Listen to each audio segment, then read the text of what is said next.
Very good evening. You're watching The Urban Debate with me, Afrida Rahman Ali. Many of you might remember this, that the best nutritional advice ever received on television was regularly eating eggs. The revolutionary television commercial actually suggested Sunday ho ya Monday, rose khao ande. But now, that catchy jingle, of course, has an effective guideline to good health, has not gone down well with the Karnataka government, at least, that has decided to make a change in the entire process of midday meals. Today, a group of experts from Karnataka say consumption of eggs and meat causes lifestyle disorders, and these suggestions come from the education panel set up to give suggestions under the National Education Policy 2020.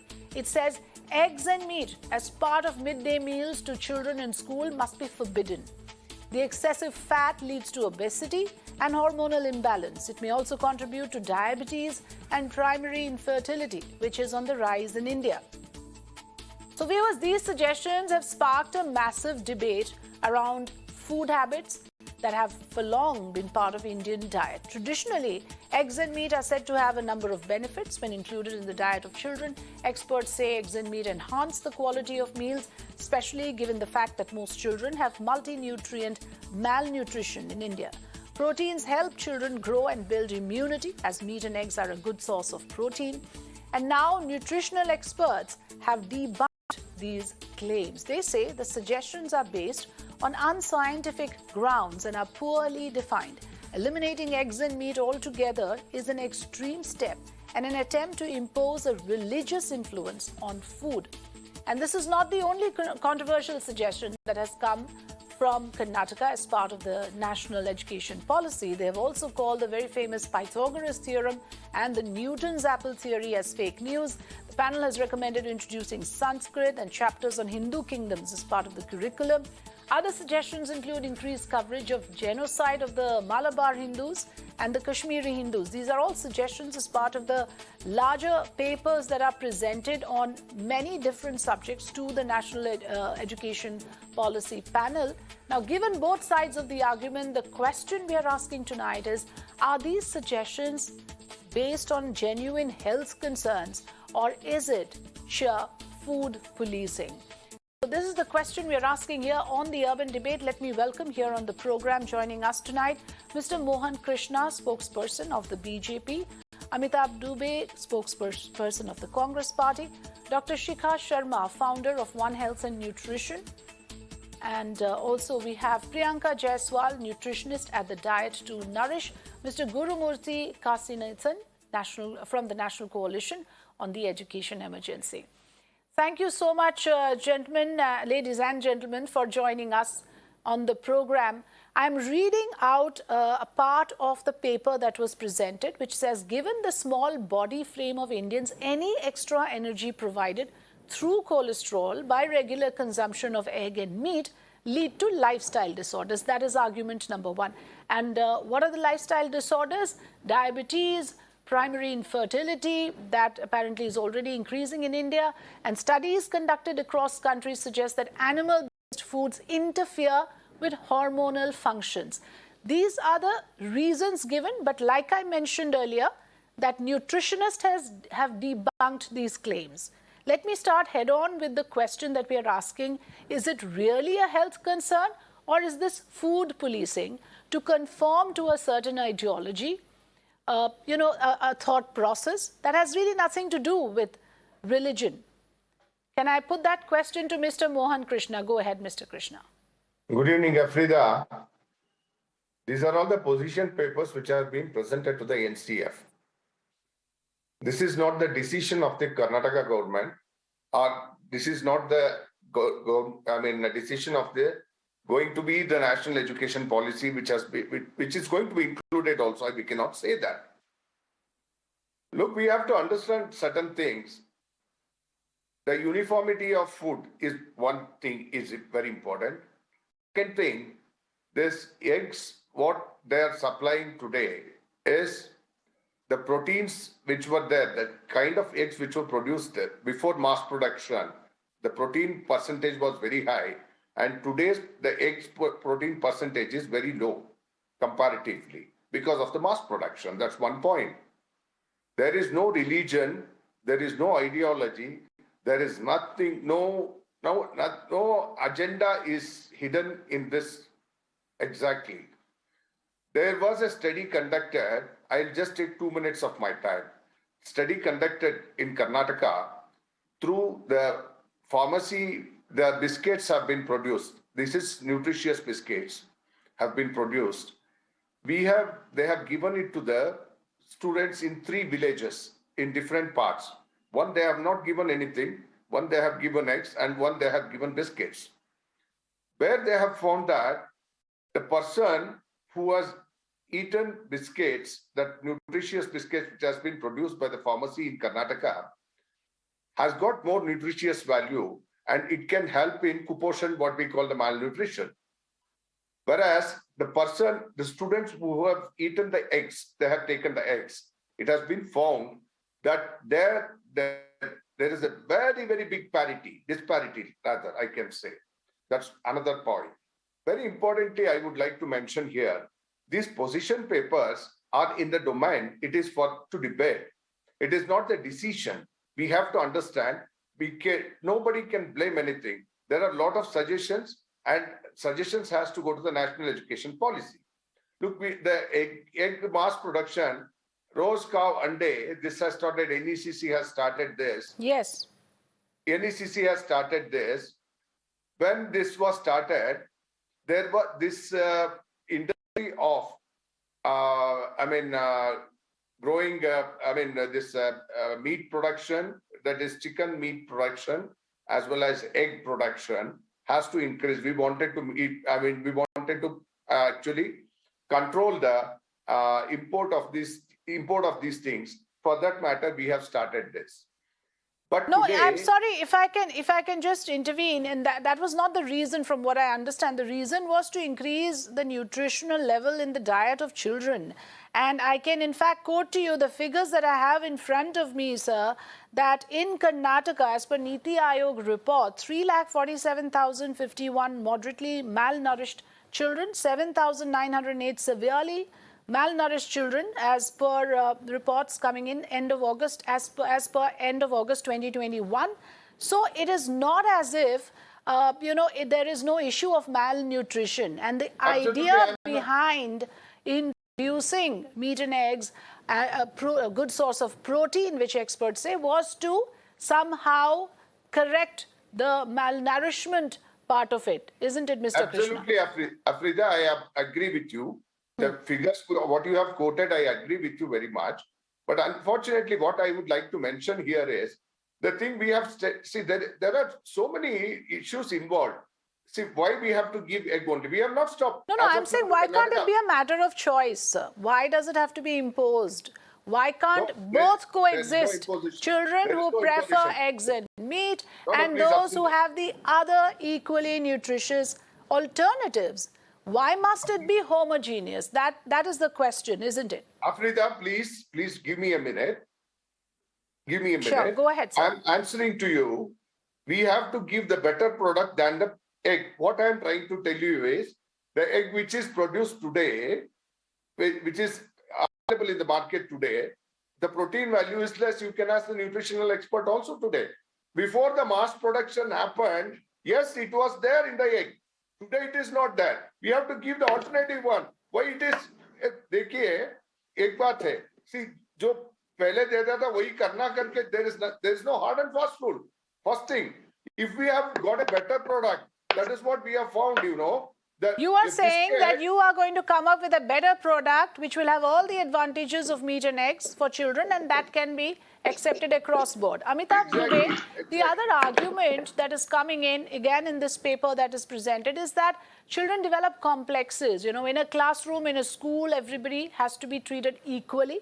They develop complexes which result in emotional disturbances among friends. One friend is having meat and eggs, the other, due to some religious compulsion, will not have non-veg. So treating all children equally with no discrimination, as per this paper, I'm quoting what it says is authentic Indian philosophy or dharma. This is what the committee has said. Your response? No, Dharma, you have to consider in one way. No, Mr. Krishna, hold on. I allowed you to Mr. make Krishna, your points. Let's have the others also, please, on the panel. It's very unfortunate.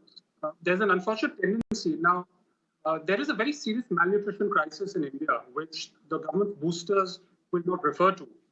Between 2015 and 2020, the percentage of severely wasted children, which is children who have very low weight, went up for the first time in many decades from 7.5 to 7.7%. So under the Modi government, the proportion of severely wasted children has gone up. And we have to do something about it. Now, there is a debate to be had, egg, meat, how much, what form, absolutely. But there's an unfortunate tendency in this government of resorting to unscientific, superstitious, far-right ideological approaches and putting committees that are staffed with kind of people who have a completely irrational approach to these questions. And just looking at some of the extracts you read out, whether it's Pythagoras' theorem, whether it is the positive, the negative eggs, is a very disturbing experience. You have to distinguish between children who are very vulnerable and the impact eggs will have on them versus, well-off people who may be overeating, having too much of the wrong kind of food because they can afford to do that. So I think this is mixing apples and oranges, and the government needs to appoint domain experts and more scientific people who can come up with a more rational approach to evaluating all the options in dealing with this nutrition crisis. Okay, domain experts should have the last word. Therefore, let me bring in a nutritionist. Dr. Shikha Sharma is also on the program. Good evening, Dr. Sharma. Do you concede, the fact that eggs were introduced as part of the midday meals to take care of the malnourishment issue, and the decision to include it was actually introduced to fight malnutrition in children? It is a real problem. Do you think that eliminating meat and eggs as part of state policy is a bit unfair? Laughable if somebody thinks malnutrition is due to not having meat and eggs, because even in the West, who are followers of a very non-vegetarian diet, the new research is saying that non-vegetarian diet is very inflammatory in nature. It's prone to cancer, and it actually creates more health disorders than having any positive impact. So as to in today's time, even professional athletes who want to go pro are becoming vegetarian more for their professional performance rather than any ideological reason. So if somebody is saying that meat and eggs is the salvation for malnutrition, I think they're absolutely unscientific and ill-researched. Having said that, now if in some areas there is culture of having eggs or meat, and if it is affordable for that nutrition program, yes, please go ahead and do it. But please do not put malnutrition as the reason for introducing meat or eggs. Okay. Because fundamentally, the protein requirement can be very ably met from a diverse diet, and plant kingdom has enough proteins, and there is no requirement to be adding non-vegetarian food just to enhance the protein requirement. So that is what scientifically is true. Of course, there are always cultural parameters. Suppose if it is a district in Kerala, people are, if the kids are used to eating fish, the school might choose to add fish or something like that. But fundamentally, I think the whole issue of malnutrition is not because of a meat, egg, or because plant proteins are sufficient and a reliable source of protein. And that is coming from an expert. Gurumurthy Garcia, of course, we have heard other experts who also say, well, in growing up years, it may be advisable to have meat and eggs. Animal protein is essential. You just heard Dr. Shikha Sharma saying absolutely not an essential, and that argument doesn't hold good. But the other argument of giving the choice, the family itself can decide on what their children should or should not have. Should the state intervene in this? I'll answer that, but before that, I want to quickly say that, for people like us who are well-to-do and who can afford to buy whatever we want to buy, a plant diet may be sufficient to give proteins. Public health experts have very clearly said that the protein density of food also has to be considered. So every food may have protein to some extent or the other, but for example, groundnuts have a high level of protein, even in the plant food. Eggs have a very high level of protein, which is what is called as biologically available to the children. So if a child eats an egg, the extent of protein availability to the child is much higher than what it will get from the equivalent plant food. So I think it's not true that it may be theoretically true that plant food may be sufficient for protein availability, but the affordability of that, quoting some sports people who live very extravagant lifestyles to promote vegan diet is very, I think, unethical, because those sports stars can afford to consume, dry fruits or all kinds of high nutritious vegetarian food. The poor simply cannot afford to. So I think even nutritionally, I want to debunk the theory that plant food is sufficient. It seems to be a very theoretical idea. Point one. Okay. Point two, there are two important statistics we need to consider. The first statistic is that majority of Indians eat meat and eggs. I'm a Brahmin myself by birth, and my mother, who would not eat meat or eggs because she thought I was weak, she gave me eggs when I was young. So this is very true. Large proportion of families in India eat eggs, many eat meat, and only a minority are vegetarians. And I simply don't understand how a elite minority in this country decides on various spurious grounds using various labels to decide what the rest of the country will eat as food. And I think the word you're using of policing is very, very true here. The second statistic we need to consider is India has the most shameful record as it comes to nutrition status of children and adults. We have high maternal mortality because the nutrition is simply, even at a young age, mother dies at childbirth because her body is not able to bear the children. Infant mortality rates are high because nutrition is so poor. The midday meals is a brilliant scheme of the government of India. Hats off to the government of India and all to the state governments too, because they're spending a lot of money on the midday meal scheme. It's a beautiful, powerful scheme to address child nutrition. And eggs, if children want to eat eggs, eggs must be given. And I think a position paper saying eggs are bad for health and all that, I think it really warrants investigation into who are the people who are giving this kind of recommendation. What do they know of education? Are they teachers? Are they parents? What communities they belong to? If they all belong to an elite background like us, they may be completely misled about the ground reality. So I'm very clear that educationally, if children are well nourished, they will study well. And if they're not nourished well, they will not study well. Yes, some very significant points made by Mr. Kasinathan. I do, take that point that you're making, that here was an opportunity, in midday meals with government intervention to, in some way, substitute or allow, that kind of nutrition for children, which they may not have been otherwise able to afford at home. That is, the children are robbed of that opportunity. The plant food-based protein, you're saying, would be too expensive, not accessible. That is the point. But it's good to have two different points of view. Dr. Sharma, of course, believes that there are enough other options. Let me go back to Mr. Mohan Krishna. The other issue here, of course, becomes about how this paper, of course, has come under scrutiny for promoting right-wing material, which is why we put out the other stuff that is also in the purview on what should change in the curriculum. It is placed a specific amount of importance on Indian concepts of health. There's an entire section of the paper that is dedicated to which claims that one must be healthy in order to fulfill the four goals of life: dharma, artha, kama and moksha, which of course we all know, is in line with a certain religious philosophy. It also advocates for forgotten wisdom of ancient India and quotes the four principles of life given in Ayurvedic treatise.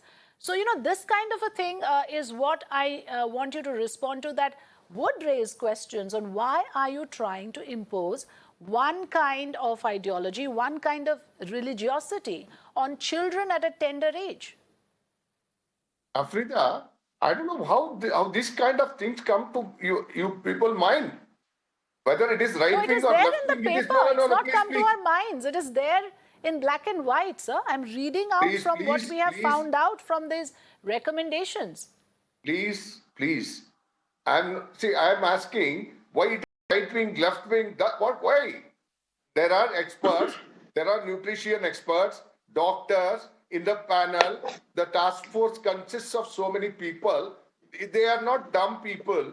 Just to give, just on what Mr. Kachinathan was asking, that who are there in the committee.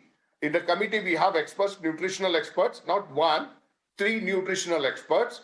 As said by the task force chairman also, there is no religion, there is no hidden agenda behind this. No, but then why introduce Sanskrit and chapters on Hindu kingdom? Why introduce Manusmriti and the ancient numerical systems? All of that we are discussing, of course, and the vegetarian and non-vegetarian part in midday meals. But we have to look at the larger context. There is a context here, Mr. Mohan Krishna. You cannot Look at the entirely dismiss it. Yes. Look at the larger picture, Afrida. Why we have to see? We have been invaded. We were invaded just because we are invaded. Do you mean to that we have to accept everything as Western people, as other people who are invaded?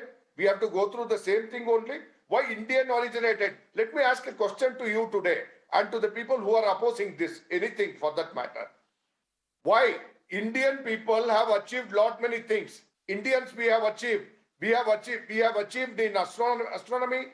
We have achieved in Ayurveda, in medicines, in what many ways we have achieved. Where are they showing that? Why you are only questioning about Manusmriti? Why you are talking about Hindu religion? Why it is right wing? Because it is there in the recommendations. I'm questioning because it is there in the recommendations. You have to give me time. Sure. You have to give me time. Let me answer to you. It is not the question of right wing or left wing. We have to correct what the mistakes we have done in the past. Look at in the Western countries and European countries today. They are following Indian systems and they are becoming richer.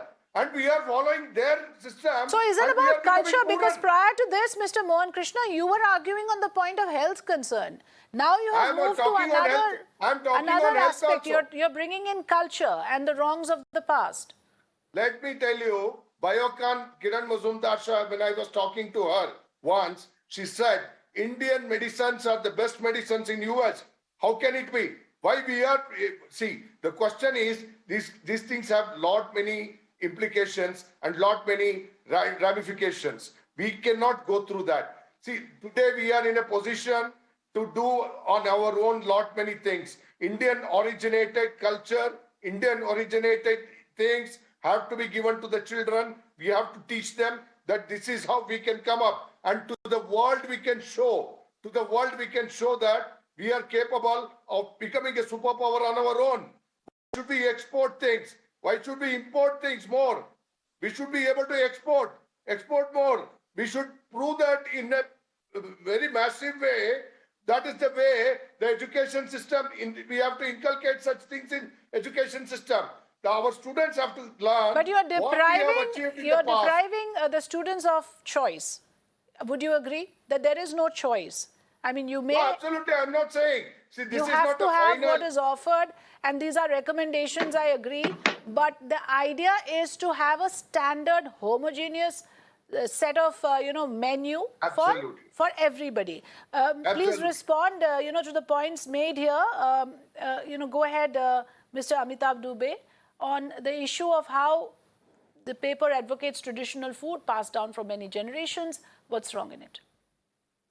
There is a well-established Indian history and genealogy of knowledge that is widely accepted in India. The problem, such as Ayurveda, and by the way, Ayurveda has nothing against eggs and non-vegetarian food. There is no connection between vegetarianism and Ayurveda, just to put that on the record. But what the ideology, the right-wing ideology that you refer to does is it takes this Indian system and then connects it to all sorts of irrational WhatsApp-level theories that they firmly believe in. You mentioned that they are challenging Pythagoras' theorem, Newton's idea of gravity. Okay, this is the same please, can we talk about the food and culture? Einstein is the person who discovered gravity and had all sorts of strange comments to make about the role of mathematics. So, and when they talk about history and the misuse of history, I'm afraid if you didn't pay attention in school, then you would not have read the chapters that talk about the Cholas and the Cheras and Prithviraj Chauhan and all the other kingdoms other than the Mughals. So people are building this on a basis, on a fundamental ignorance and coming up with these claims that can only be at the level of WhatsApp. Once again, these are very serious questions to do with the nutrition of our children. No one is forcing non-vegetarian food or eggs on anyone. They're making available choices for them to take that are proven in a lot of scientific research. So let's not get distracted by all sorts of right-wing claims about this, that, and the other.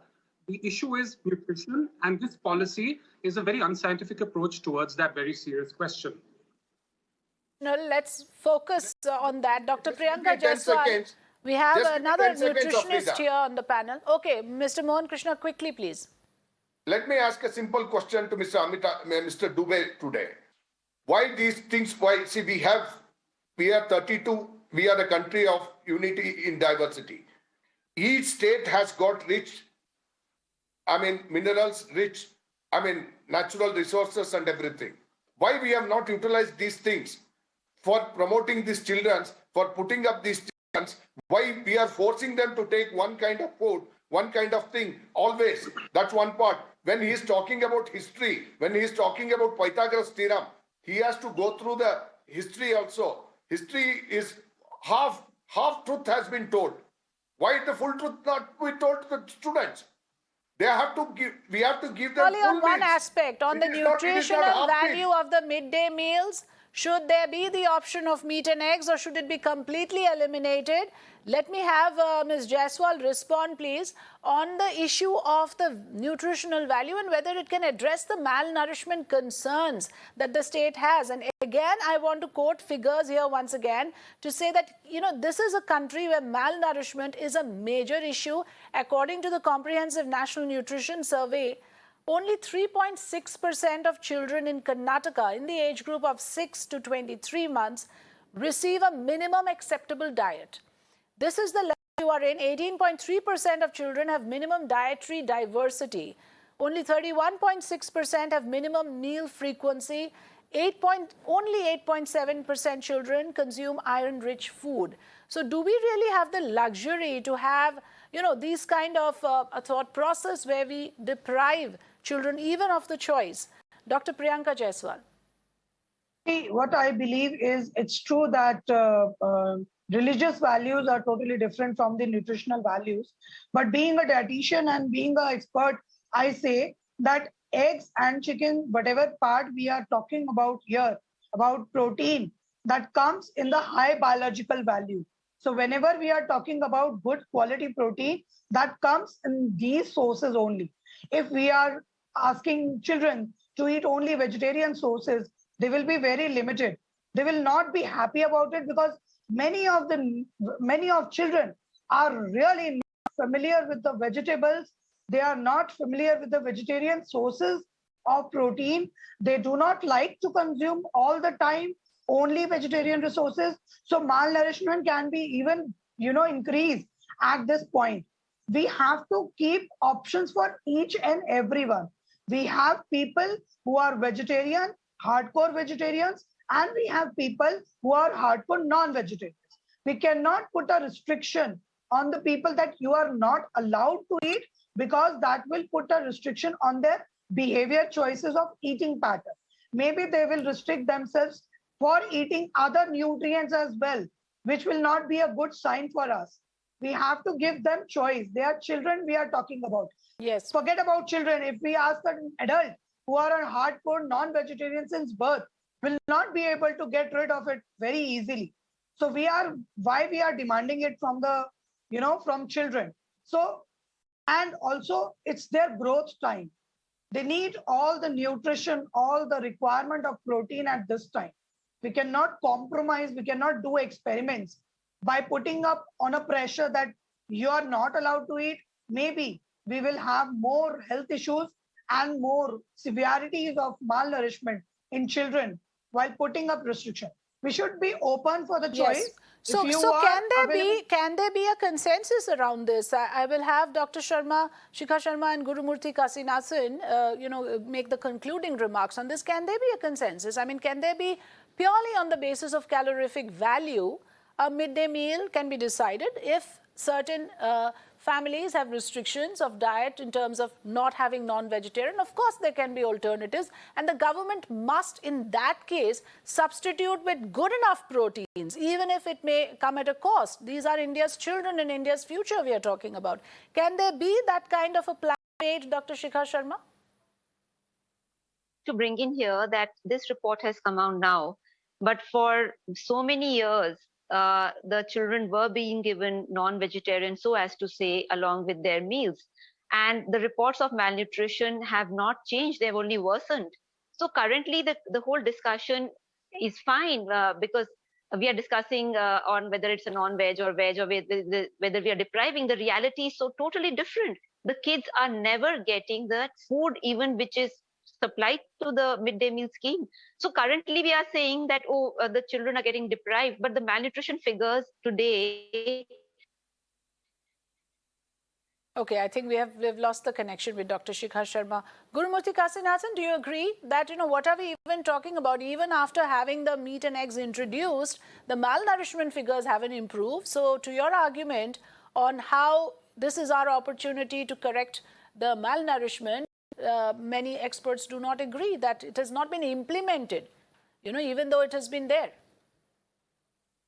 I think, I don't know where the data, the nutrition is coming from. Recently, Karnataka gave eggs in 7 districts on a test basis, and an agency that did the research before and after concluded very clearly that the eggs had made a positive impact on the nutrition value of the children. So I really don't understand where the research statistics the previous person spoke, where they come from, because universally, like the earlier nutritionist spoke, eggs have very high density protein, which is biologically available to the children, much superior to any plant protein that is there. That is one.